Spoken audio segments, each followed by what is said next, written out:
We just getting started, baby. Did anybody see what Mr. Wardell Steph Curry did to the Portland Trailblazers? They were nobodies. They beat the Giants. Trash. They beat the Broncos. Trash. If you ever watched Dragon Ball Z, my man's was Super Saiyan. I couldn't wear this until we actually caught a dub. And he did all of this damage in 36 minutes. Let that sink in. They beat the Eagles, trash. The Cowboys, trash. The Bengals, trash. The Jaguars, trash. Yes, ladies and gentlemen, you heard it here on Rob's 2 Cents. My good people, my good people. Hello, world. I'd like to welcome you guys back to the show that's hot with your boy, Rob Scott.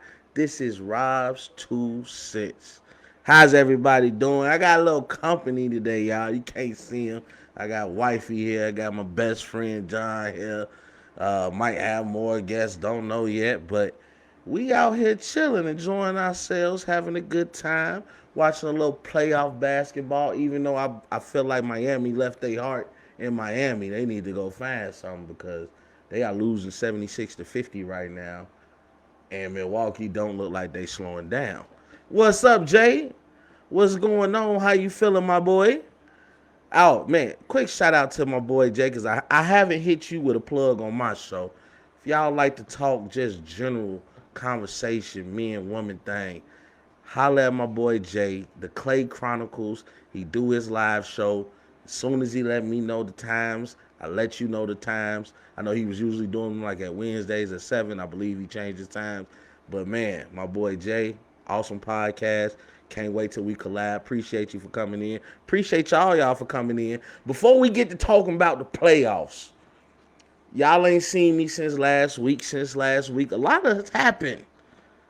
We had the play-in tournament, and man, let me tell y'all, this play-in was a lot better than the play-in last year. We saw some big game. We saw a thriller with LA versus Golden State. I believe that was the game that just took their soul out of it. You know, everybody showed up to the next game. Well, didn't nobody show up to the next game except for Steph. But, man, LeBron hit the shot heard around the world, a broken play. KCP gets all the way to the hole and realizes he can't go anywhere else. And luckily, LeBron doesn't move from that spot. And he knocks down a three heard around the world, 34-footer. They beat the Golden State Warriors 103-100, even though he hit that three with like 50-something seconds left on the clock. They give him the go-ahead three. Golden State can't do nothing else. We got to talk about everything that happened. LeBron got his 6th triple-double of the season. He scored 22 points. He was 7-17 from the field and 2 of 4 from deep, including that game winner. He would do it all because that boy had 10 boards. He had 10 assists, 11 boards, including 4 offensive boards, 2 steals, and 1 block. AD, I don't know. We got to put out an APB on AD. Because once again, he is having bad shooting nights, and that trend will continue into the playoffs. But AD was 10-24 from the field. He had 25 points, 12 rebounds, 2 steals, and 1 block. And Steph did all he could, scoring 37. But it just wasn't enough. If you guys pay attention to the way teams have played the Golden State Warriors, I'm trying to tell y'all that Steph Curry gets double teamed, triple teamed, quadruple team. It's the moment that man crosses half court, they realize he is a threat, and they treat him as such. And I can't wait till y'all see Clay back. Oh, I got a new person, Jason Grady. Hey, I appreciate you for tuning in. And Vale, my boy Marvell, I appreciate you for soliciting the business, man. You know what I'm saying? Hey, man, that's my shoe plug, man. You know what I'm saying? Quiet as kept. So, but I appreciate all you guys for tuning in. But like I'm saying with Steph, let me tell y'all, man, that trend will continue into the next series because we knew Memphis and San Antonio. I had an idea that Memphis was going to win that game. John Morant and Dylan Brooks, man, they on their way. They are looking like they're going to be an awesome backcourt. They beat San Antonio handedly. I mean, they just blew through the Spurs. So then we get to the Grizzlies versus the Warriors. And man, Ja Morant proved himself that night. What he had, 35? He proved himself that night. That boy Ja went crazy. Ja just went on. I'm talking about he's spinning in the lane. They can't stop him. He getting the matchups that he wants coming off that screen and roll. So he got Steph on him. He got JTA, Toscano Anderson on him. He's getting Poole on him. And he is taking these boys. I'm talking about nobody can stop Ja. Dylan Brooks, who I feel he kind of reminds you of Jamal Murray, doesn't he? He just one of them light-skinned dudes that just know how to play. What's up with all these light-skinned basketball players? And they some killers. I mean, we can't even just deny what we seeing, man. Because Dylan Brooks, he put up some numbers too against the Jazz. But we're gonna talk more about the playoffs in a second. So the Lakers, of course, with them winning, they go on. They are in seventh place, and now they're in the series with Phoenix. Memphis beat San Antonio. Memphis beat Golden State. Memphis takes the AC, and now they're in the series with the Jazz. We look on the east side of things. Boston defeated the Wizards, which I was very, very surprised at, especially considering the fact of the role that Russell Westbrook has been on and the fact that the Celtics don't have Jaylen Brown. So you asking a lot of Jason Tatum. And it was funny, I was watching Undisputed, and Shannon Sharp said that in order for the Celtics to win that game versus the Wizards, Jason Tatum is going to have to go for 50. And guess what? Jason Tatum went for 50. And they won that game. That boy went crazy. He was perfect from the free throw line. The man shot 17 free throws and hit all 17. He was 14 to 32 from the field, 5 of 12 from distance. But he did more than play offense. He had 4 assists, 8 rebounds, 2 blocks, and a steal. And then even Kemba Walker decided to join the party. He came out and scored 29 points. Now, Westbrook will only have 20 points. He wouldn't get the triple-double as he only had 5 assists, but the boy grabbed 14 boards. This is what I'm talking about, people. Russell Westbrook is a dog.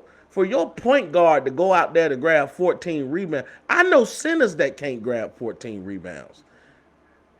So for the fact of him being down there in the land of the trees and doing his thing, Russell Westbrook is showing people that it takes a lot more than skill. Sometimes you need to have will, because if you really look at it nowadays, Russell Westbrook is not really skilled in a particular thing. He's not a skillful shooter. He's not the best ball handler. He can definitely drive the basketball, but sometimes I question his IQ when he gets in certain situations, which is why he has so many turnovers. But you can't question that man's heart. You can't question that man will. Like my boy Eric Thomas say, sometimes phenomenal will always beat phenomenal skill, man. That just, hey, and Westbrook is a living product of that, because Indiana would beat Charlotte. Charlotte put up no fight. Charlotte proved that they clearly wasn't ready for the big time. Boston moves up to 7th place. And then you have Indiana versus Washington. And I don't know what they did to Westbrook, but he showed up for that game because he came to Indiana to play. It was a blowout. 142 to 115. Westbrook scored 18 points. He was 6 of 13 from the field. He grabbed 8 rebounds, and guess what? He gave out 15 assists. So he proved he can do it all from anywhere on the court. Beal had a much better game, too, because he scored 25 points. He was 9 of 17 from the field and 4 of 7 from distance.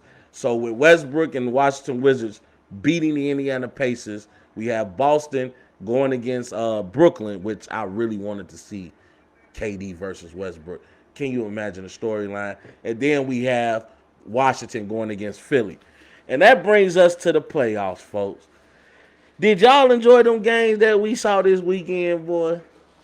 Let me tell y'all, man. It's been some games going on this weekend. Let me get to the comments real quick. Hey, what he say? Light skins led by Steph. Hey, I swear, Steph is the trendsetter. Hey, Rob, I appreciate you for being on here, and you ain't lying, because that's what we about to talk about, baby. These first games of the first round of the playoffs has been interesting. We saw Philly defeat Washington 125 to 118. Tobias Harris had a game. And let me tell y'all about Tobias Harris.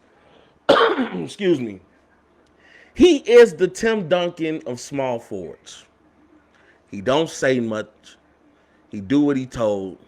He get the job done. Tobias Harris low key is a stud.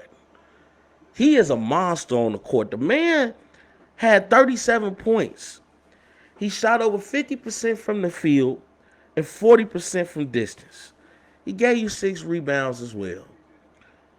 The big process, trust the process. Joel Embiid scored 30 points, and he shot 9 of 16 from the field. He had 6 boards as well. Bill had 33 points, but that defense was on Westbrook, and they kept him to just 16 points, but he had 14 assists. And that's because you got players like Bradley Beal, Achimura. They going to knock down their shots. Bertans. They got a nice little squad in Washington. But sometimes Russell Westbrook can shoot you out of the game. Luckily, that wasn't the case in this situation. He was only 6 of 13. Didn't shoot that many shots. But Philly is just proving that they just too big. They are too big because even with Joel Embiid out of the game who got in early foul trouble, you bringing in a Dwight Howard off the bench. You don't get that much smaller. Not to mention, Ben Simmons is 6'9". Tobias Harris is 6'8". They are a big team, and they are athletic as well. And not to mention, they got some nice little guards, Danny Green, Seth Curry. They can play defense. Actually, I always tell people Philadelphia has one of the better starting fives in the league. If you really look at it, man. Philadelphia if they make it to the finals, them or Milwaukee is going to be trouble for Brooklyn. Because the one thing I noticed with Brooklyn is when you can beat them up, because they're not that big. Even though height-wise Kevin Durant is a 7-footer, he ain't big. What is he going to do with a Joel Embiid? I don't even know if he can really stay in front of Julius Randle. These are big dudes. So you got to acknowledge the size. Now, speaking of Brooklyn, hey, you right. Oh, we going to get to the west side, Rob, because the Jazz are really in trouble for real, man. Because like I said, man, Memphis is on a mission this year. And there's a lot of first-timers in these playoffs, too. So, I have to mention that. You have people like Ja Morant, Dylan Brooks. You got a first-timer in Julius Randle, Trae Young. A lot of first-timers in these playoffs. And all these boys are acting a fool. Now, Brooklyn defeated Boston 104-94, even though they had to come back. Boston took out a big lead in the first half of the game. But, of course, the trio now dubbed as the ISO gang. I think I like that because everybody in that trio can ISO you. I heard DJ Michi Meech. If y'all don't know who that is, man, listen to him, man. This dude does some funny voiceovers. But he called this trio ISO gang. And let me tell y'all, that's exactly what they did because the big three had a slow start, but they finished the game strong. Now, mind you, this is only the 9th time this season that all 3 of them have been on the court at the same time. You got to remember, we just had a 72-game season. So out of those 72 games, they've only played together 8 times. And this was their 9th time being on the court. KD led all scores with 32 points. However, he was 10 of 25 from distance. From the field, and 1 of 8 from distance. And KD, easy money sniper, that's your name. But you know what? That's just an aberration. Because KD is a dog, and we never going to question that man's ability to shoot the ball, especially being a 7-footer. Who going to block it? Kyrie Irving went crazy. He had 29 points. He shot 11 of 20 from the field, but he was 2 of 8 from distance. So Brooklyn just couldn't get the 3-ball going, which tells you how dangerously offensive this team is because they couldn't hit a 3 to save their life, and they still won by 10 points. What'd you say? What's that? Oh yeah, you know it's coming. You know it's coming. And then you see James Harden pretty much puts everybody where they need to be. Brooklyn is so happy to have the bearded one back on the floor. Kyrie can go back to his natural position of scoring the ball. KD can just be out there to run off screens or just to be there as a bailout. And you're going to let James Harden do his thing and be the point guard for this team. What did he do? Oh, he ain't played in like almost 2 months, still come out, scored 21 points. Pretty much just ran the pace of the game with 8 assists, had 9 rebounds, and guess what? They say James Harden don't play defense. That man had 4 steals.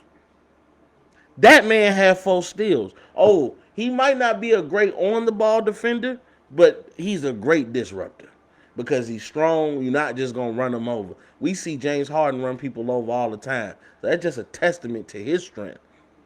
As far as for Boston, Jason Tatum didn't get 50 this game. He had 22 points. He was horrible from the field. He shot 6 of 20 from the field. He was 1 of 4 from distance. Definitely was missing Jaylen Brown this game.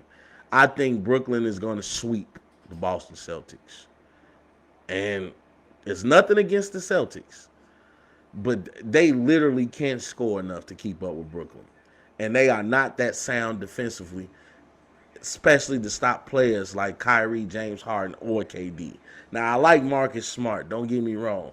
Marcus Smart is tough, but he might give Kyrie a hard time. He ain't going to do that to James Harden or KD. They too big for him. And I like Jason Tatum, but he has to conserve his energy for the offensive side of the ball. What's up, Cuzzo? Appreciate you for being on. You think Boston going to get a game? I don't think so. I think Brooklyn is here to make a statement. They need to make a statement. Like I just said, this is the 9th time that all 3 of them have been on the court together. We really haven't had a body of work to see how this trio will work. Yeah, their defense is trash. But guess what? So is Boston's offense. They do not scare anybody offensively. You look at Boston. Matter of fact, when Boston is on your calendar, you call the rest of the boys and say, yeah, I can come to the club tonight. It ain't like you going to go play against LA, the Clippers, New York. We talking about top-ranked defensive teams like Utah. I'm just, you know what I mean? Even Phoenix was up there defensively. They held the Lakers to 90 points yesterday. And we're going to talk more about that. But, yeah, I definitely see a sweep coming. We saw a great game with Milwaukee. Oh, Rob, what you say? Great. Oh, that game going to 7. I want to pick the Nets. Just because of the way that the game was played. But, man, let me tell you, man, I got Milwaukee beating the Nets, yo. I've seen enough from Giannis in those 2 games that they played, and it was nothing that they could do with him. And let me tell you something. Drew Holiday being added to this team was the best thing that their general manager could have done for this team. Drew Holiday, as I mentioned before, is the most underrated player in the NBA. And we see the defense that he is playing on players. He the reason that New Orleans was relevant. You heard what Rondo said. Had DeMarcus Cousins not got hurt that year, that they had AD, Boogie, Drew Holiday, and Rondo, the Pelicans were scary. Oh, I watched, Rondo on that All the Smoke podcast. And he didn't even include himself in that big 3. He said, hey, just watching Drew and Boogie and AD play together was something special. I was there for the ride. I was there to help navigate in case they needed me. But it wasn't. Drew Holiday is a dog. And that's the reason we look up now and we see that Milwaukee just scored 78 first half points. And they were already up as much as almost 30? We're looking at the game start now. And the score is 78-51. That's how bad Milwaukee is. Milwaukee is not that same Milwaukee team that we've seen the previous 2 years. And we're going to talk about that too, because not only are they whooping Miami right now, they whooped on Miami on Saturday. 109-107 in an overtime victory. It came down to the wire, but who hit the big shot? That boy Chris Middleton, who's been another person who's very underrated. Chris Middleton is an all-star. And people tend to forget that. Chris Middleton has been proven that he is the closer for this Bucks team. So you got to give a big shout out to Milwaukee. Hit that game winner. They beat the Bucks, like I said, 109-107. He had 27 points and led all scores. It's Chris Middleton I'm talking about. He was 10 of 22 from the field and 3 of 9 from distance, but he hit the big shots when they mattered. He also had 6 assists, 6 rebounds, and 2 steals. The Greek Freak scored 26 points, but he was horrible from the field. He was 10 of 27 from the field, including 0 of 3 from the three-point line. But the man had 18 rebounds, and that's what you want to see your superstars do. Contribute to the game and other aspects of the game. Tonight might not be your night to go for 40. It happens. It happened to the man that you see on my shirt. If you guys can't see, it happened to him. Some nights ain't your night, but you can help us contribute in other ways. And what Giannis decided to do was he grabbed 18 rebounds, including 6 of them being offensive. Giannis is playing right now. He also had 5 assists and 3 steals, and Drew Holiday scored 20 points. He was 9 of 18 from the field, didn't hit a three-point shot as he was 0 of 5 from distance, but he still grabbed 3 assists. Had 3 assists and grabbed 11 boards and had 3 steals. This is what I'm talking about, man. I want you guys to really understand that this Milwaukee Bucks team is dangerous, and everybody is so quick to put the Nets in the Eastern Conference Finals or in the NBA Finals. Don't what they say. Don't crack your eggs before they hatch or eat it, whatever that old saying is. I'm telling y'all, Milwaukee is dangerous. As for Miami, man, Jimmy Butler had a bad game. Butler only had 17 points. He was 4 of 22 from the field. 2 of 9 from distance. He contributed with 8 assists, 10 rebounds, 2 steals, and 1 block, but just horrendous shooting. Goran Dragic had 25 points while shooting 10 of 17 from the field and was 5 of 10 from distance. Duncan Robinson made all his shots because he was 7 of 13, and all those happened to be threes. And he ended the night with 21 points. So, they had some players out there, man. And also considering the fact that as a team, Milwaukee was 5 of 31 from the three-point line. Their luck has definitely changed tonight because I heard Forbes has already hit about 5 threes for them tonight. And like I mentioned before, they are starting to beat up on Miami. They look like they are sending a serious statement considering the fact that Miami was the team that put them out in the bubble. You got to remember that, man. It's a heavyweight fight, 80 to 53, and Miami clearly didn't bring their punching gloves, man. Atlanta, the ATL shorty. They defeated the New York Knicks 107 to 105 in a very back and forth game. That boy Ice Trae Young, who mentioned that the New York crowd was out there screaming F Ice Trae. Hey, you right, baby. Don't sleep on the Bucks. I appreciate that. The New York Knicks fans were screaming F Ice Trae. It was about 11,000 people in attendance. Felt like it was 25,000. They was loud in the Garden. You saw Spike Lee jumping up and down on the sideline. Oh, they were happy, and I'm happy for the Knicks. Especially for my boy Derrick Rose, man. Just to see him back in playoff basketball, to see him having an impact on this team, it's just beautiful to see. We always going to represent for our Chi-Town people. But Ice Trae said, F y'all. Because when he hit that floater to win a game, he looked at the crowd and said, it's quiet in here. He said, it's quiet in here. Watch y'all mouth when y'all talking to me. You understand me? I ain't no little boy. And we got to give Ice Trae his just due. Because like many of the analysts have said today, I will agree. We have been so caught up in Luka mania that we forget that Ice Trae was the reason that rookie class was so special. Him and Luka together. We didn't know who was going to be the better player of the two. Now, clearly, Luka has shown he's better. Without a doubt. Luka is a dog. But Ice Trae is a dog, too. And once he gets his game more under control and realize he's not Steph Curry, like we understand that you can hit them threes, but you shouldn't take them. A lot of people watch what Steph do and don't realize that's a lot of repetition in what he does. And you don't have the conditioning to do that.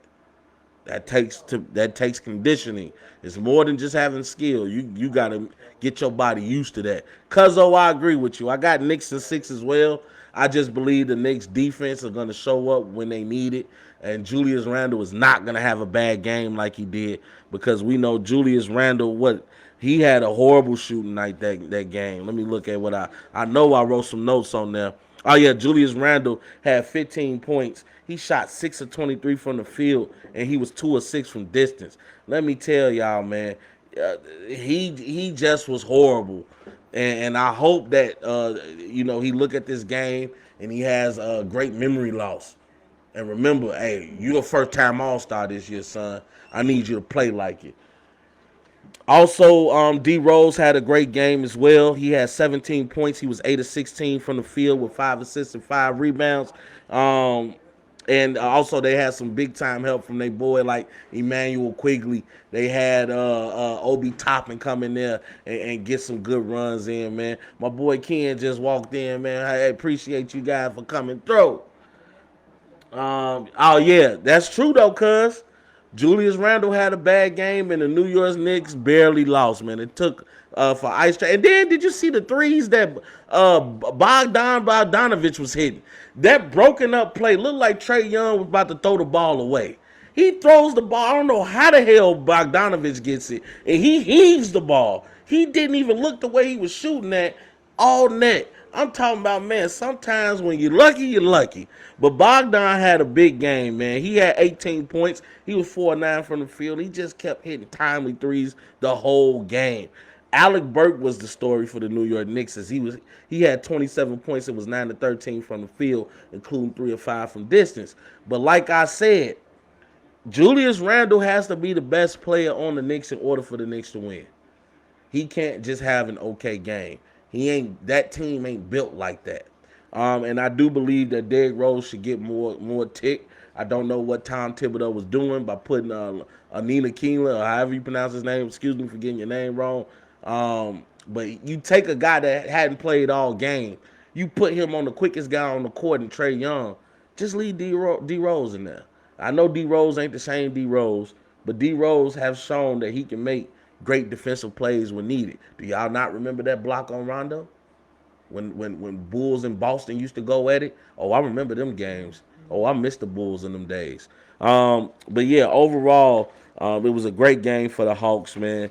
The Atlanta Hawks, man, they were able to pull it out. Trae Young went crazy. Like I said, he had 32. He was 11 to 23 from the field, 1 to 3 from deep, and that's what I mentioned. Trae Young is getting better at having his game under control because you can't keep jacking up threes and shooting your team out of the game.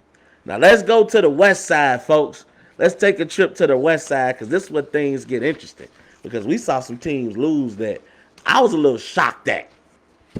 First up, we got Memphis. They defeated the Utah Jazz, who, note, they still are without Donovan Mitchell, who's the best player on their team. They lost 112 to 109, so Utah still put up a fight. But like I mentioned to y'all, all these light-skinned dudes that's killing in the league, Dylan Brooks stepped up big. He scored 31 points. He led all scores. Dylan Brooks is a dog. Let me tell you what he did. He shot 13 to 26 from the field. He was 2 of 5 from distance. He also grabbed 7 boards. Ja Morant continuing to put his name out there. That boy is going to be a future All-Star. Let me tell y'all, Ja's a dog. He had a big game scoring 26 points, 11 to 21, along with 4 assists, 4 rebounds, and 1 steal. And then Bojan Bogdanovic, this is the big brother to Bogdan who's in Atlanta. He went crazy because he scored big for the Jazz. He had 29 points. He was 8 of 16 from the field and 4 of 11 from the three-point line. He also had 5 rebounds and 2 steals. And Mike Conley also had a pretty decent game. He had 22 points, 11 of 6 and 6 rebounds. But his shooting was just bad. He was 6 of 18 from the field, 3 of 11 from distance. It just didn't look good for the Utah Jazz. You can tell they are definitely missing Donovan Mitchell. He actually was mad at the end of the game because he was actually cleared to play in that game that night. After shoot around, I guess the doctors looked. They decided to tell the coaching staff to maybe hold him out for another game. And Donovan Mitchell like, hey, man, it's the playoffs. Either I'm going to go out and get hurt. I just can't sit here and watch my team lose. So hopefully we see him in the next game. But this was, I can't really say a surprise. Phoenix defeated the Los Angeles Lakers. And they didn't really look like they were in trouble the whole night. Phoenix had great control of that game. Even with an injured Chris Paul. Let's talk about Chris Paul. Cause I see a lot of people be hating on my boy. Let me tell y'all something. Chris Paul is the greatest leader in the NBA. He came out there and he knows how people feel about him. He knows people look at him, think he's injury prone. Man, every time around the playoffs, here we go again. What's hurting on you this time? The man caught a stinger in his shoulder first quarter, goes down, goes to the locker room. What does he do? He said he was listening to Kobe earlier that day. And everybody remembers how much of a soldier Kobe was to not only attempt the free throws with a torn Achilles, but make them, and then not get any help to go to the locker room. I'm gonna walk there myself. That's when everybody realized, oh, Mamba mentality is a real thing. And Chris Paul embraced some of that mentality last night. He came out there and played pretty much the second half with one arm. You could tell when he was dribbling the ball, he kept losing control of the ball. He couldn't really get it. He had 0 assists, 0 points in the fourth quarter. He was simply out there to show his team, I'm here with y'all. And they fed off that because Devin Booker would go nuts. That boy went bonkers. 34 points, shooting 50% from the field, 40% from distance. And he said, you know what, CP, I got us tonight. He had 8 dimes. He said, don't worry, I'll be the point guard tonight. I'm glad you still here. And gave you 7 rebounds. And then DeAndre Ayton, where did it come from? When you start hooping like that? That boy had 21 points off of 10 of 11 shooting.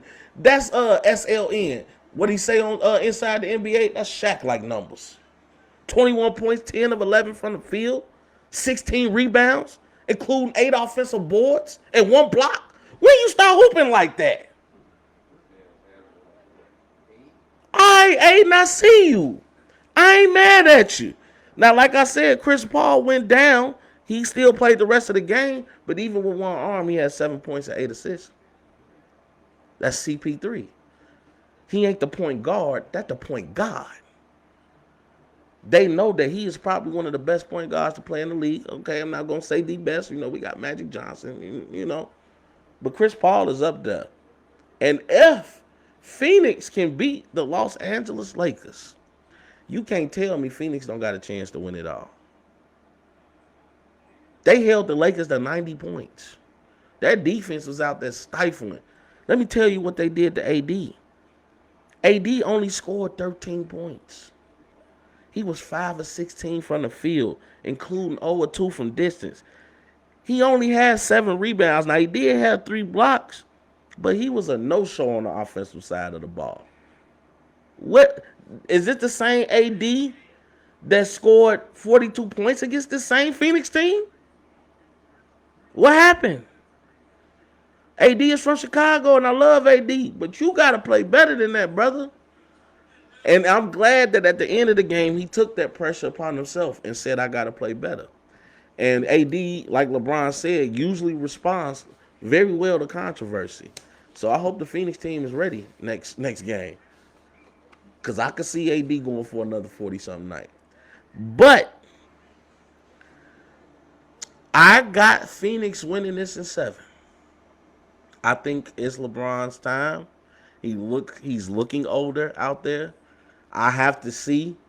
LeBron, you got to show me something to change my mind. You got to show me something to change my mind. And I love LeBron. LeBron is a hell of a player. But I got to see something. Hey, cuz, what you say? What you say? Lakers and 5. Rob say, hey, you know what happened to my team? My team got put out by Memphis. All right, cuz, don't rub it in my face. Yes, sir, Rob. Devin Booker came to hoop. And yes, the CP3 effect. Hey, you say AD was out there looking like... Hey, you better watch out mentioning Kwame Brown's name. Because you going to get some of his mama cooking. You better stop talking about his mama's son. Or you going to get you some of this cooking with all the seasoning. Hey, don't be the new Becky with the good hair. Hey... But yeah, LeBron, man, he scored 18 points. He was 6 of 13 from the field and 3 of 7 from distance. LeBron wasn't that aggressive. I don't count me for that Lakers Phoenix prediction. I think this is going to go to 7 games. But if LeBron can be more aggressive, because they wasn't double teaming LeBron, they was double teaming AD. They wasn't gonna let AD beat them. They say LeBron do your thing, but we not gonna let this beast beat us. And hey, let me tell y'all something, man. Phoenix look good, and we ain't even seen them in final form yet. I want y'all to know. I've seen Phoenix play a lot better than that. And to hold a team like the Los Angeles Lakers to 90 points, that's saying something, man. That's saying something. You can't overlook the fact that the Lakers haven't really been an offensive threat this season. They're not people that you be like, hey, your thing with the Lakers is we got to get past their defense. Hey, I feel you. Hey, I feel you, cuz. Hey, I feel you. But I'm just trying to tell you, you can't deny that Phoenix is looking good. What you say, Rob? Hey, I appreciate you for agreeing with me, boy. Let me tell y'all, man, Drew Holiday for the Milwaukee Bucks makes them a very dangerous team. Portland defeated Denver 123-109. They defeated them handily behind a strong game from my boy Dame Dollar. He scored 34 points, shooting 10 of 25 from the field. He was 5 of 12 from distance. He also had 13 assists. Who said Dame Dollar don't be passing that rock? He was out there passing that ball. CJ McCullough scored 18 points. He was 8 of 20 from the field and 3 of 7 from distance. But that boy Carmelo Anthony turned back the hands of time. I don't know what it was. I think it was because he was playing against Denver, in Denver, with the braids. Kind of made you feel nostalgic. But why did Denver crowd boo Melo? All the work he put in for, I guess because he left y'all for New York. Y'all still ain't forgot about that. I feel you. But Melo turned back the hands of time. He scored 18 points as he shot 50% from the field and from distance. Hit a barrage of threes in the first half. Melo got him there. CJ and Dame kept him there. And I'm just telling y'all, man, Portland look good. Now, I believe that they're not going to win this series. But they're definitely going to make it. They're going to make it a series. I got Denver in 6, but don't sleep on Portland. But we got to see how that defense plays. Now, as far as for Denver's side of the ball, Joker had a great game for Denver. He had 34 points. He shot 14 of 27 from the field and 3 of 7 from distance. The MVP candidate will also grab 16 boards, but he only had 1 assist. So what Portland did was they allowed I'm sorry. What Portland did was they allowed Nikola Jokic to score, but they wouldn't allow him to play make because they didn't double team him. They said, if you gonna beat us, you gonna beat us, but we're not gonna come double you and let you get 20 assists passing it to open shooters because none of their shooters was open. Michael Porter Jr., MPJ as I like to call him, he scored 25 points and he was 12 or 21 from the field, but he was 1 of 10 from distance. Couldn't buy a 3-point shot, but he had 9 rebounds and 2 blocks. Now this is where I would say that the Denver Nuggets are gonna miss Jamal Murray. They're gonna miss that scoring output. They're gonna miss a guy that can give you 40 or 50 on any random night. I'm just letting y'all know. What he say? Yeah, Denver. Yeah, they don't have enough. You right. You right. Denver don't have enough. But I can't count out Denver because they still got Aaron Gordon and Michael Porter Jr. can go off, and they're battle tested. They came back from 2-3-1 leads last year in the bubble. They're battle tested. This team is ready to fight. So even though Jamal Murray is not there to help lead the charge with the Joker is an MVP candidate for a reason. And you cannot deny that Denver, even without Jamal Murray, is still a scary team. They're just not as they don't have as many shooters. But hey, Austin Rivers can always give you at least one game where he can have a great shooting night. And that was a great pickup for them. Yeah, no, Joker's gonna be the MVP. He's been consistent and he's been there. What they say, the best ability is availability. He ain't missed a game. That's my boy Ken talking, y'all. Like I said, I got my people here. Y'all know my boy Ken. Y'all know my boy John. I got wifey up here. We up here. Rob's 2 cents, baby. But yeah, man, I got Denver in 6 because Portland has to show me something. We've seen this movie before with Portland, and they got to get out this. They got to get out the first round. So is Dame gonna be willing to pass the ball and continue with this stretch of the dimes? Are we gonna see the same Melo every game? Can they keep Nurkic healthy? These are questions that need to be answered. But this was a game, though, to me that I kind of loved because people been talking so much mess about how the Clippers gonna win and how they wanted to, tank. They wanted to see Dallas again. Well, guess what? You saw Dallas, and I want to tell y'all something. The Clippers are in trouble. They are in trouble. Hey, Rob, you want to know what Rob's 2 cents is? You want to know how much trouble the Clippers in? On the Richter scale of 1 to 10, the Clippers are right now at 8. And their cup is about to run off over. Because Luka is about to give them everything and much more that they can handle. Luka Legend is the new name I'm dubbing him. No disrespect to Larry Bird, but Luka is creating his own legend. Let me tell y'all something. Luka is a dog. He is a bona fide superstar. And I think in my heart of hearts, he knows that last season, had Porzingis not got hurt, the Mavericks could have took the Clippers. And he said, let's run it back. I believe Luka wanted the Clippers because he played yesterday like a man that knew that this is the team that I'm finna smack around. He came out firing. He had 31 points. He was 11 to 24 from the field and 5 from 11 from distance. He also got the triple-double. He had 11 assists. He had 10 rebounds. He had 1 steal. He had 2 blocks. Luka was everywhere. He wanted the Clippers. He said, y'all so worried about the Lakers, you forgot about us. Because we want that rematch. Run that thing back. Y'all ever been on the court and you know somebody else called next and you say, I'm not trying to hear your next, run it back. We need to run that game back. That's what the Dallas Mavericks did. Let me tell y'all, not only did Luka do damage, the bench mob for the Dallas Mavericks did damage. Because Tim Hardaway, Dorian Finney-Smith, and Jalen Brunson, they would combine for 54 points. And they would just hit timely threes all night. Luka said, okay, now it dawned on y'all to double team me. Let me kick it out to my shooters. Because what do we hear on Smack? We respect the shooters. And the shooters came out to shoot. Man, y'all, the Clippers were the best three-point shooting team in the league this past season. Let me tell y'all what they did.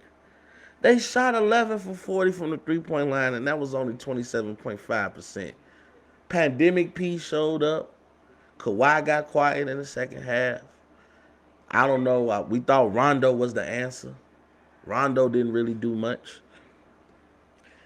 Kawhi Leonard had 26 points, but he was 9 of 22 from the field, 1 of 6 from distance. Paul George had 23 points, but he shot under 50%, shooting 8 for 18 from the field and 2 of 8 from distance. What am I going to do with that? Who are you going to beat with that? Because Luka say you ain't beating me with that. You better go call your boy Lemon Pepper Lou and bring him back. Hey, man, let me tell y'all, boy. Dallas look good. And Dallas might be the dark horse of this Western Conference playoffs. Because if they beat the Clippers, first of all, the Clippers we're not gonna never let them live that down. Oh yeah, I agree with you, cuz I almost want to say Dallas is 6, but I just can't doubt Kawhi. Because Kawhi is a champion. He's a three-time champion. He's won a ring with two different teams? No, is he a three-time champion? What he won? Kawhi. He a three-time. He won two with the Spurs, right? Two with the Spurs, one with the Raptors, and a two-time Finals MVP. So you can't count out Kawhi. But I'm counting out Paul George. I'm sorry. I love Paul George, but he only has great regular seasons. He doesn't really show up in the playoffs.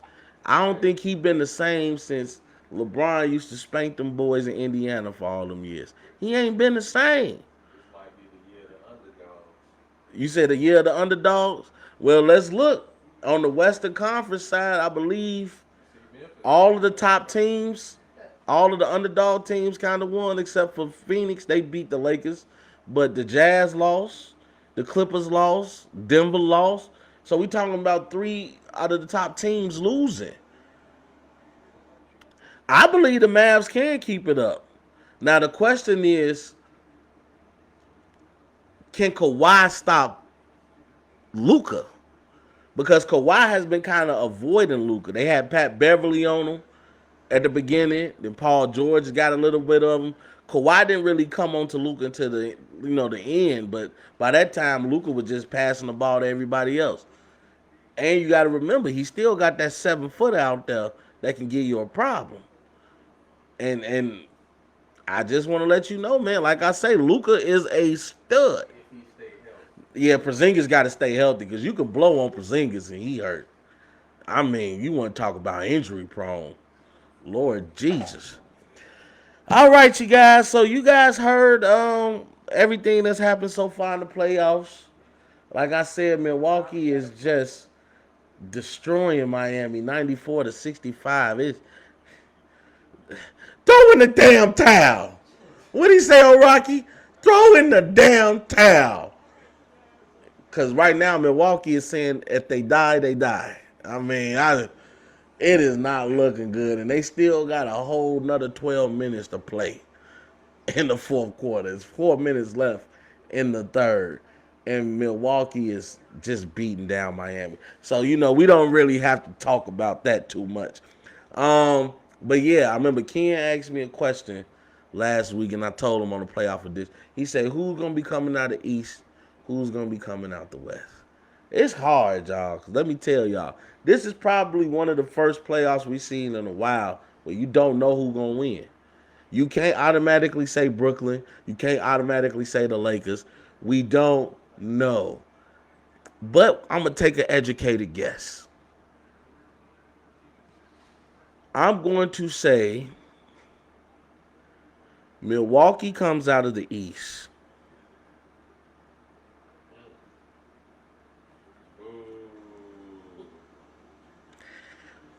And I know I said I got Phoenix winning, but remember I also said I don't know. It's hard to say the Lakers are not going to come out the West. It's hard to say it. Say what you want about LeBron. LeBron is the second best player to ever play in the league. I can't even say that without, because I don't think LeBron better than Kobe in my eyes. But if we talking about on paper, LeBron is the second best player to ever play. On paper. But I saw Kobe play, and LeBron mentality ain't nowhere near that. I just want y'all to understand. I think the Bucks can give Philly a problem because that's more of a matchup suited for them. Because Giannis has shown this year, the problem used to be that you could build up a wall against Giannis, and that's gonna stop them. But now you could play the game through Drew Holiday. Drew Holiday is that factor. And if it comes down to the Lakers versus the Bucks or the Lakers versus the 76ers, I believe the Lakers can win. Ken saying Lakers in 6. Utah, in the finals, I got Utah. And John got Utah and Brooklyn. There's a lot of guys in and out of rotation due to injury. So You right. You right, and LeBron and AD hasn't really had time to play like that. They both just came back from bad injuries, so you have to keep that in mind. You gotta let these boys get in the rhythm. Once they get in the rhythm, it's gonna be scary, bro. Because if you really look at it, who gonna stop AD? If AD come out there with that mentality of I want to play, I don't see it happening. If you're smart, you'll take the Warriors game plan and run with it. You gotta come up with a defensive But game plan. and the Lakers play defense because even though I mentioned that the Phoenix Suns held the Lakers to 90 points, the Lakers held them to 99. You got to look at as much as Devin Booker went off, they couldn't even score 100 points, and that's how the Lakers been beating teams all year. They have been defensively stopping people. They are not offensive juggernauts. I'm just not gonna let you score. You know what the playoffs done for every possession? Oh, every possession counts. The point And that who not better dwindle. to believe in than a person that went to 8 straight finals? So he clearly has shown in those moments where you need somebody to make a decision for you, that's the guy you want making the decision. Even though he didn't win. He chasing greatness, man. To make it to 8 straight finals, man, you can't deny how great LeBron is, bro. It's not easy to make it to the finals. I believe Did you know that we did when we saw him play in the Eastern Conference? We always used to say who gonna make it out the West. We knew who was coming out the East. And now he went to the West. Everybody that ran to the West to get away from him was like, shit, he came over here now and he won the ring. it's a wrap. So, hey, man, you can't deny the heart of a champion. All right, y'all, got a couple quick hitters before we get out of here tonight. I know y'all been keeping up with the Kwame Brown situation. I don't mean to come in. Okay, look, and before I say anything, Kwame, I don't want none of your mama's cooking. Please, this is a celebratory post towards you, bro. I appreciate you for exposing some of these media people. I appreciate it. I appreciate you not letting them write their narrative on your story because they came for Kwame. He didn't come for nobody. Kwame never said nothing about basketball again. All Kwame did was say, hey, he went to live in his truck. I mean, not live in his truck. He bought his mama a house. He drive his truck. He drive his tractors. And he lives a simple life. And people keep mentioning in this man's name in their mouth. What do you want them to do? He's going to say something. I just want to let y'all know that, man, these boys should have watched out how they did Kwame, man, because he is exposing the machine. He talked about Steven Jackson. He talked about Matt Barnes. He's talked about Stephen A. Smith. He's talked about Roy Hibbert. And he's talked about Charlamagne the God, who has now went on TV and apologized.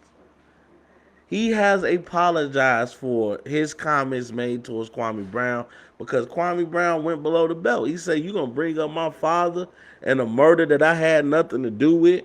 Yeah, I'm going to talk about the fact that you rape women and talk about it on podcasts. Like it's okay. And there was nothing that Charlamagne could say. He couldn't deny it. You said it. You told the story. Even played a clip of it on the Breakfast Club. Hey, Kwame for president, cuz I definitely agree with that, bro. I definitely agree with that. Kwame Brown has been speaking up for himself. And if you listen to it and get away from the drama aspect of it, a lot of stuff that he talks about is real things. About teaching little boys to be men. I just saw a video earlier, just it disturbed me because you got a mother doing the little challenge with her sons and got them out here dancing like women. Like these are little boys. You shouldn't be teaching that. Let little boys be little boys. They supposed to be dirty and picking boogers and fighting and playing bad. That's what little boys do. So put the man back in the household. I was raised by a single mother. My mama did awesome, but I can't imagine the beast I would have been if I had my father in my life. to teach me things from a man's side, from a man perspective. My father passed away at an early age, so I can't blame him for not being there. But I just want to let you guys know, it's okay to be a man, and also it's okay to be a hardworking man. Everybody ain't meant to wear Balenciaga and all this stuff. Some people don't even like it. Some people wearing stuff they don't like right now. They just wearing it because everybody else wearing it. So what Kwame Brown is saying and doing is he's saying bring the man back. All these feminine people, got men out here doing their eyebrows and things like that. Bring men back.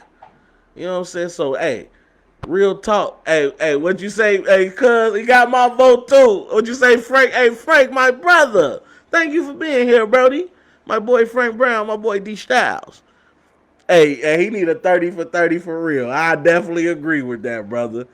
Hey, Kwame been talking his mess, man, and I just appreciate the fact that somebody's stepping up. Hey, and we the people are making his platform big. He ain't doing nothing special. This man grabs his phone, he sits in his truck, and he just gives us all the ingredients of his mama cooking. And he said you better not talk about his mama's son, because he gonna cook you for that. You got to get all that cooking with the seasonings. I just gotta let y'all know. Hey, and my last post is not to talk about people, but what I'm just saying is, man, I see these things, and the men that I was blessed to grow up around, my uncles, my cousins, they ain't like that, and thank God, you know what I'm saying. I come, I see people work hard and get the job done, so it's real love out here. Also, another quick help. My brother Ray Sean just walked in. What's up, bro? What's up, bro? How you feeling, man? Cool, Hey, man, as y'all see, man, I just got. What's up, nephew? Thank you for coming in, my boy. What's up, Dwayne? I appreciate all y'all for joining on, man. Got a couple more quick hitters before we end, man. The Tyson Fury versus Deonte Wilder fight is official. It's scheduled. It's going on July 24th in Las Vegas at the T-Mobile Arena. This will be number 3. Now, for people who ain't seen the first two, the first fight ended in a draw. It went to 12 rounds. Tyson Fury outboxed him. But let me tell y'all something. Deontay Wilder caught him with that bomb in the 12th round. I don't know how the hell he got up. It looked like, and he popped up like the Undertaker, because the ref got to 9, and all of a sudden he realized, oh, I'm still in a fight. And he got up and he finished that fight. Let me tell y'all something, man. That was a hell of a fight. And then in the second fight, it was no contest. Tyson Fury came out and beat the hell out of Deontay Wilder. Now, Wilder blamed it on his Black Panther costume. He had like a 40-pound Anubis head draped over him, and he said that walk to the ring under that costume caused him to be a little fatigued before the fight started. But I agree with all the other analysts. Who in the hell told you to wear that? You didn't do any practice runs to say, okay, I got to walk this far with this suit on. Let me walk now and see how I'm going to feel afterwards. No. You probably thought your adrenaline was going to be pumping and you was ready. Bomb squat. And I'm a Deontay Wilder fan. But I've always told people this about Deontay Wilder. He's a fighter. He is not a boxer. Floyd Mayweather is a boxer. Anthony Joshua is a boxer. Canelo, Tyson Fury. These are boxers. Wilder is a fighter, and he has the bomb in his right hand, which is why he was undefeated for so many years, because he was catching people with that right hand, and when he hit you, it was lights out. But what happens when you can't land that right hand? You see, Tyson Fury felt the power of that right hand. Like I mentioned, he was down for 9 seconds. Deontay Wilder was 1 split second from winning Tyson Fury ring title. But no, he loses his heavyweight title, the WBC title, to Tyson Fury. And we were getting ready for Tyson Fury versus Anthony Joshua. This is going to be the match that unifies all the heavyweight belts. We were actually going to see if we were going to have a unified champion. But What Deontay Wilder did was in his rematch clause. I mean, in his contract, he had a rematch clause, and it's a mandatory rematch. So we are going to see that fight July 24th. Now I know Tyson Fury is a little angry because he's about to miss out on a $100 million payday. Because that Anthony Joshua fight is probably going to be one of the biggest fights in the heavyweight division that we've seen in a long time. Probably since Mike Tyson and Lennox Lewis. So let me tell y'all something. I'm still stoked about that fight. But I'm interested to see this fight with Deontay Wilder. I want to see. Since he's been away, he hasn't really been on the social media scene. Have you learned to box? Did you hire the right trainers, the right cut people? Are you ready for a boxing match? Because if you come into this fight again thinking it's going to be a fight, you're going to lose again. Tyson Fury is 6'9", 260 pounds, probably 300 pounds walking around. That's a big man, but he's very agile and he's very skilled. And I'm sorry, in a boxing match, skill can beat you. Look at Floyd Mayweather. It ain't about the knockout. It's just about the jabs. But if Tyson proved he got punching power because he won by a TKO. He had Deontay Wilder bleeding out the ear. We thought his whole eardrum was busted. Thought his whole equilibrium was off. Now, it just turned out to be a cut. And I can agree, post-fight that they should have kept the fight going for another round. But did you really want to test that? Because we know if you bust somebody's eardrum, you throwing off their balance. So, man, I want to see it. What's up, Auntie? Thank you, Auntie Alicia, for being here. I appreciate you. Hey, Frank, now you saying Wilder gonna dog walk that boy. I got to tell you something, Frank. Go watch a couple of Tyson Fury highlights. That's a bad white, but they don't call him the king of Persia for no reason. That boy, what they call him, the Gypsy King. That's what they call him, the Gypsy King. That boy, that's a bad boy. And the only thing that really stopped him at first was the fact that he did drugs and things, but he got himself cleaned up, and he becomes the heavyweight champion. That's a testament to fighting back and getting your life back, man. So I got much respect for Tyson Fury. Also, remember on June 6th, we're going to see Floyd Money Mayweather versus Logan Paul in a celebrity exhibition boxing match. Now, I know a lot of y'all talking about some of y'all ain't going to pay to see that, but guess what? You going to pay to see that fight. Everybody's interested to know, can Mayweather knock him out? Can Mayweather get revenge for Nate Robinson for what his little brother did to Nate? Because remember, Jake Paul knocked the oh Lord Jesus out of Nate Robinson. Will we see Floyd do the same to Big Brother? Now, I'm going to let y'all know something. Floyd is still Floyd. So I know he's not going to be coming in for a knockout. However, we saw what he did against Conor McGregor. And when Mayweather knows he is superior to you in that boxing ring, he gets a little bit more aggressive. Now, the difference is, unlike Conor McGregor, Logan Paul does have a boxer background now. Regardless if he's lost or not, he has fought before. And he's getting trained by trainers because I just read that he just signed a deal with Showtime to have fights, to be a boxer. So Logan Paul is taking this very seriously, and he is choosing boxing as his next career. So you can't overlook any fight on any given day. It's like football. All it takes is one blow in the world of contact sports. That one hit might knock your lights out. And you know what they say, the ones that knock you out are the ones that you didn't see coming. And I want to give a quick shout out to my boy, Jordan Clarkson, who we just found out has been awarded the NBA's Sixth Man of the Year award. As you guys know, he plays for the Utah Jazz, who ended the regular season as the best team in the NBA. And he averaged 18.4 points coming off the bench, was just, hey, Ken, what they used to call you in college? Instant offense. That's what that boy Jordan Clarkson was, boy. Let me tell y'all, man. And I knew he was going to win that award. Hopefully, if they get Donovan Mitchell back, they can put people in their rightful positions, have Clarkson, once again, coming out that bench and just doing his thing. Hey, what you say, Zell? You say, hey, Floyd going to beat him up easy. I do believe so as well. I believe Logan Paul is a little bit over his head. He need to fight a couple of the amateur fighters first before you step into a ring with a professional like Floyd. And that's my show, y'all. I appreciate you guys, man. This has been an awesome turnout, man. The club went up on a Monday. And obviously the score is continuing to go up as well because Milwaukee is now up 107-78. And if I was Milwaukee, I'd be taking Giannis out the game right now. You've done your damage, sir. You get the rest for the night.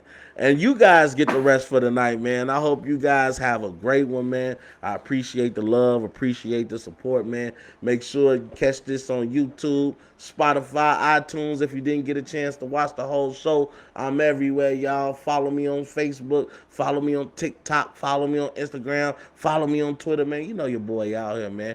Hope you guys continue to have a good one. Shout out to me. This is my last week on my job, so I will no longer be a banker anymore, man. I can finally announce it. Just signed my direct deposit forms today, all my paperwork for the new job. So I'm definitely excited to be taking on this new venture, man. Your boy gonna be back a road warrior, traveling all over, man, doing these shows and setting them things up, man, and building towards some, generational wealth. Man, I hope you guys continue to set your goals. Make sure they're achievable goals because you don't want to jump out the water so much. You want to knock things out rung by rung and keep climbing that ladder to success. I love you guys.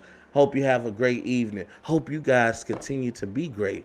And you guys already know the slogan, baby. We go. There's a bigger fight going on. There's a much bigger agenda than the streets. And I know sometimes it's hard to see that far in front of us, but we have to look past the illusions, look past the delusions of grandeur, and look at the bigger picture. We need to become better versions of ourselves each and every day. Fight for what you believe in. Because if you stand for nothing, you'll fall for anything. We just getting started, baby. You guys know the slogan now. Hope you all have a great evening. And we